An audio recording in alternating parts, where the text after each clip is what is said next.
Hi YouTube, this is your girl Angel 515 2010. I've been trying to do my wedding vlog number 3 for the last week and a half, but I've been having some issues with my videos uploading on YouTube and even uploading them to One True Media. So I think I figured the problem out. It took me a while, but I got it, so I'm back in business now. Hopefully, cross your fingers. This is like time number 12. But invitations. We've done all of our invitations, you guys, for the last week and a half. I've been like licking stamps and envelopes. If I lick one more stamp or envelope, I'm like have to fall out and go to the hospital for like some weird stamp licking disease. But they're all done. They're worth it. They're gorgeous. These are the Wilton Chocolate Brown invitations that I showed you in one of my earlier vlogs with the ivory ribbon. These did come from Joann's. I believe we paid $17 for a kit of 25, and we just printed them off ourselves, which we were thinking we'd have to use a lot of ink to print them ourselves, but we didn't. We didn't even go through one ink cartridge. So they flip open like this. Sorry, it was upside down. And inside is, well, the big card is the actual wording, as you can see, like a pretty writing, and the brown ink that we use. But the wording varies based on whether you and your fiance are paying for the wedding yourselves, whether, you know, his parents are paying for it, your parents are paying for it, or whether you're all doing it together as a joint thing. And in our case, it was a joint thing. His mom is paying for the cake, and my parents have a catering business, so they're going to do all the catering. So our invitations read, because you've shared in our lives by your friendship and love, we, Paul Raymond Wilkins Jr. and Santita Latrice Richardson, together with our parents, invite you to share in the beginning of our new lives. Together, I'm sorry, I messed up, you guys.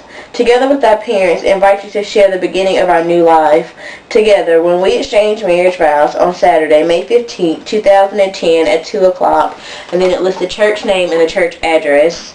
And then as you can see over here, they're like kind of 3 little cards. I'm sorry, they're like thrown in there.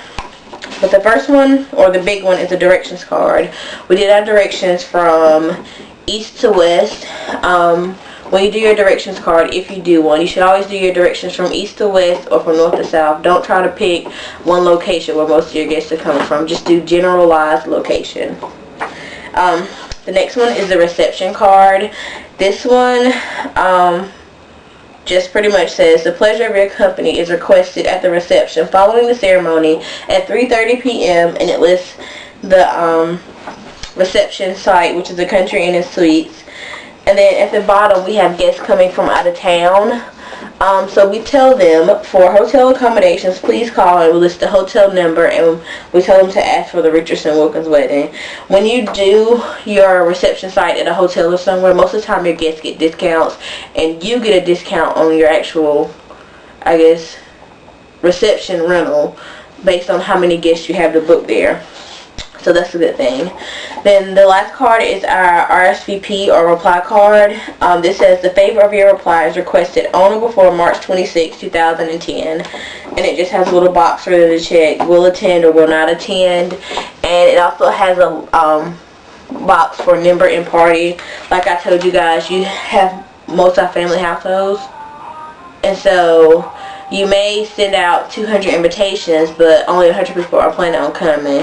And you don't want to overspend or underspend. You want to make sure all your guests have favors and, you know, they have enough cake, you have enough food. But then again, you'll be pissed if you brought a cake to feed 200 people and only 100 people showed up. So just make sure you tell them that RSVP card needs to be sent back on or before that date. And then this is the actual envelope that we'll include inside the invitation. It'll just like be placed in here like this so that they can send the RSVP card back. This envelope is supposed to be pre-addressed with you and your fiance's address and a stamp. But I've already sent all the ones with stamps off, as I told you guys earlier. And then we also have a little card here that slides on the inside. It just pretty much says we're registered at JCPenney's, and on the back, if you flip it over, it says we're registered at Walmart. JCPenney actually gave us these cards, but Walmart didn't give us anything, so we went and got white address labels and just printed off, you know, also registered at Walmart on the back. And it's going to slide in there, and then it'll close back up. And this is the big envelope that it'll go in. This one actually does have a stamp, the one with silver stamps. But this is what our stamps look like. They were from the post office, 44-cent stamps.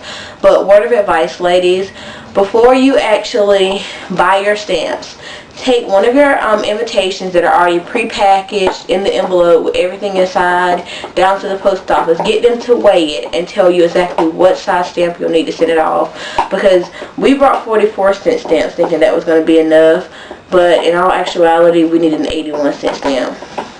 Most wedding invitations use a 61-cent stamp, but because our invitations are a little bit heavier, they have like the thick cardboard material, and also they have the bow up there. So when you have an invitation that has like a bow or a ribbon or something around it, most of the time it's going to be unmachinable, is how the lady explained it to me. And what that means is they have a little slot that's like this big. They slide, you know, stuff through so the machine can say, oh, this is going to Washington, D.C., this is going to South Carolina.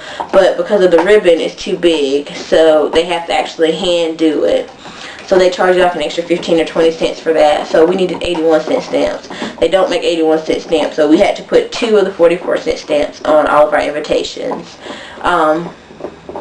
But one of my friends who just did her wedding, she bought the 44-cent stamps too, and she only needed 61-cent stamps, but no one told her they came in, you know, like they would use different sizes. She thought the 44-cent stamp was sufficient. So when she actually sent her invitations, they made her add on a 17-cent stamp so that it would be the right weight stamp. And the 17-cent stamp was like this ugly blue rim, and her invitations were so pretty. They were ivory and like pale pink, and then it had like this big ugly blue rim sitting up there. So make sure you take them down and weigh it first. And stamps were a big part of our budget. They were like $100-some.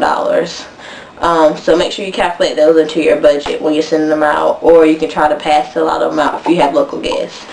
The last thing I'm going to talk about is our cake. We actually did cake tasting this past Saturday, and we went on to book the lady. Her name is Jerry, and she's in the Raleigh-Durham area, but if you're doing a wedding in the North Carolina area, she will travel. There will be a small delivery fee though. But she was the cheapest person I found, and guess what? I found her on Craigslist. You don't have to go to some big bakery or somewhere to get a cake.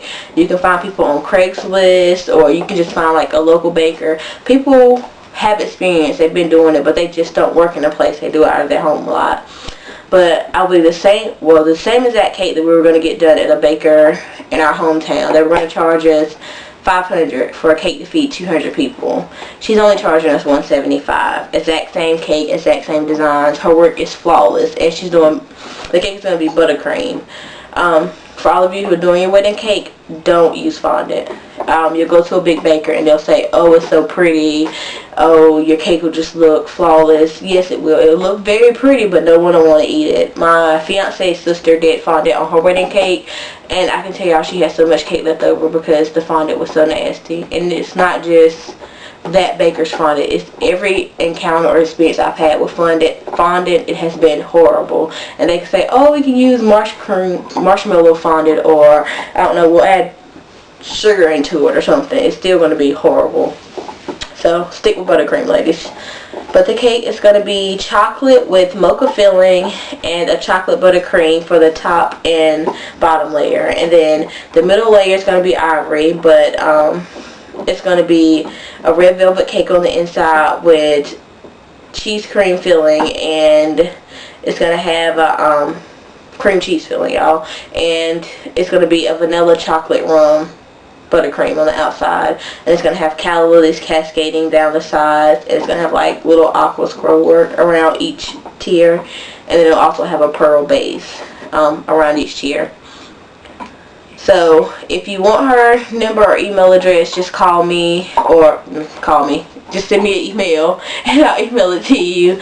And also make sure you check out like Craigslist or somewhere for bakers in your area, or you know, just Google search local bakers. But I think that's it, ladies, and I hope this video works for you guys. I'm sorry I'm like running through it, but I've done this video like 8 times and I don't want a time limit and I've got to go. So bye.